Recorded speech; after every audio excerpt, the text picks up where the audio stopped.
You may have this conversation with your mind several times before it acknowledges that you are in charge and that you really mean what you say. Imagine that your thoughts are like drops of water. One thought or one drop of water does not mean very much.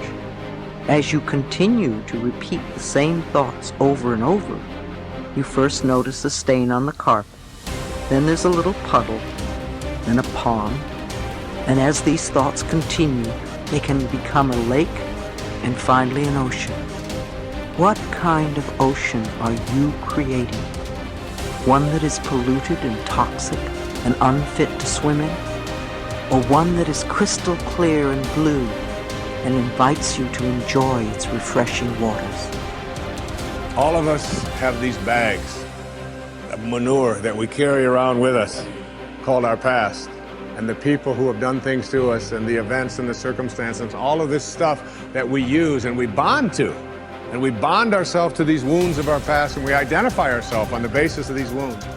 And every once in a while we set it down and we reach in there and we smear it all over ourselves. And then we wonder, why does my life smell so bad? I don't understand this. Whatever you pay attention to will naturally grow, at least for you. Every human being that you meet, there's a good side to them, there is a nasty side to them. If you pay attention to the nasty side, your mind will be preoccupied with the nastiness.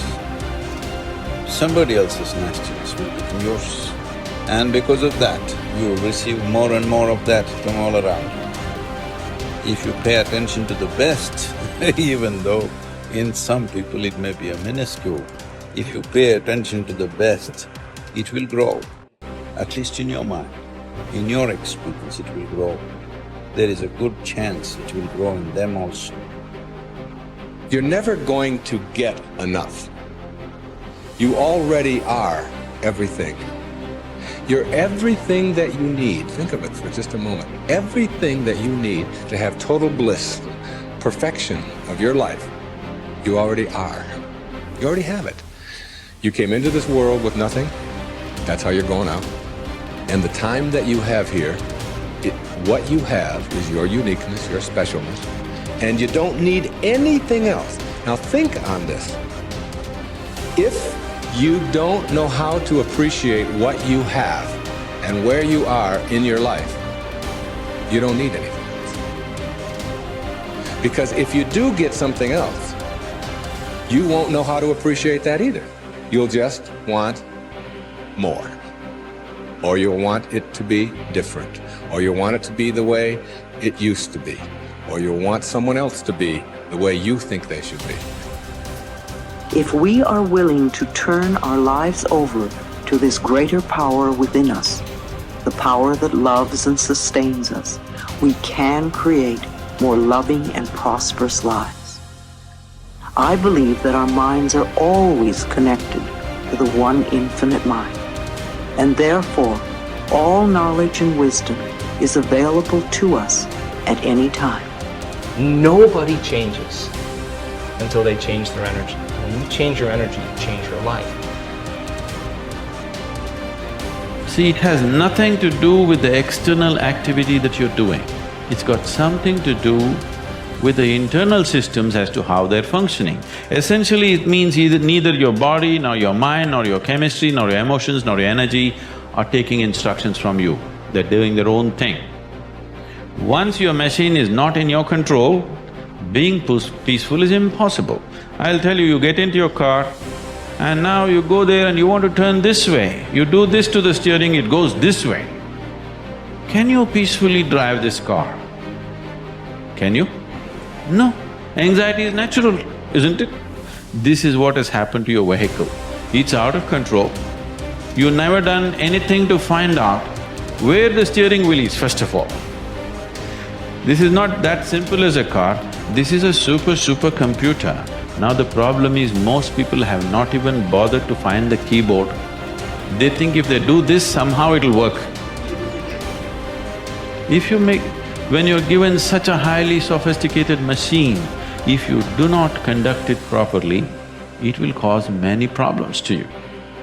By accident it's working. I want you to know this is made this way. If you hold your hands like this, it'll breathe one way. If you just turn it around, the very way you breathe, the breathing pattern itself changes in your lungs. You can try it if you want when you have the time. This way, this way. I'm saying everything that you do, fundamental changes are happening in this machine because it's such a sophisticated machine. It's more than a touch screen. If you just wish it, it will happen. When you have such a sensitive and sophisticated machine and you are operating like a blacksmith, then being peaceful seems to be difficult. Peace is not the highest goal in your life, it is the most fundamental requirement. Don't ever set peace as the highest goal. If you do that, you'll only rest in peace. You must see, to be peaceful is the first thing in your life, isn't it?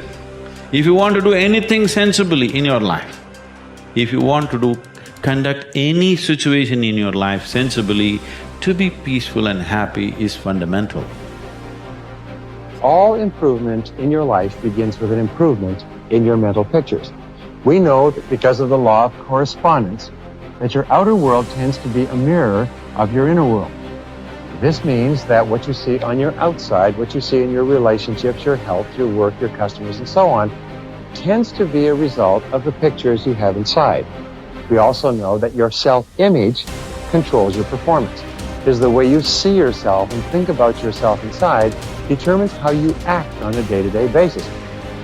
If you see yourself and think about yourself as an extraordinary person, if you see yourself as a success, if you see yourself as happy, positive, confident, in control, if you see yourself as a loving parent or spouse, you will act that way toward others. So therefore, all improvement in your life begins with an improvement in your mental pictures, with you consciously and deliberately selecting the pictures that you're going to allow your mind to dwell upon. And that word dwell is terribly important. When you dwell upon a picture, your subconscious mind, just as with affirmations, accepts the picture as a command and goes to work to bring that picture into your reality. It's the most phenomenal thing. Your subconscious mind controls your reticular activating system or your reticular cortex as well. The reticular activating system is very interesting. It's a small part of your brain. It's like a switchboard in your brain that controls all incoming impulses. Let me give you an example. If you begin to tell your brain that you intend to be a great success in your field, that you are going to move to the top, that you're going to be one of the most esteemed people in what you do, if you're going to make a lot of money, whatever it happens to be, this is accepted as a command. The reticular cortex switches on all these switches, and from then on, you begin to see all kinds of possibilities that help you move toward achieving that goal. Why is it that successful people move so rapidly toward achieving their goals? It's very simple. It's because they're thinking all the time, and as a result of thinking about what they want, they see all kinds of opportunities around them to achieve them. The average person doesn't even see, because the average person is so worried about how little money they have and how much their bills are, all the problems are, and the more they think about those things, the more they get them. Men and women with clear values, who are living their lives consistent with their highest aspirations, are those who have a deep sense of self-confidence and well-being. We also said that the most important value you can have is the value of integrity. Integrity is the value that guarantees all the others. Having integrity means that you will not compromise on what you believe to be right in any area. Integrity is absolutely essential if you want to capitalize on your strength. It means more than anything looking at yourself honestly and making your decisions based on the fact that you are an extraordinary human being. Your feelings are very valuable clues to your choices and behavior. Your peace of mind and personal satisfaction is perhaps the most accurate guide you will ever have to doing what is right for you. To follow your heart, you don't necessarily need to make dramatic changes in your life or in your relationships. What you do need to do is to see yourself honestly as you really are, and have the courage to channel your energies and focus your strengths into your areas of greatest potential. When you do this, you will soon realize that you have made one of the best decisions of your life. Each person has great strength and potentialities, and each person is put on this earth to harness those strengths and apply them to benefiting themselves and mankind. The life stories of the great men and women of history are usually stories of people who discovered their strengths and utilized them to the fullest degree.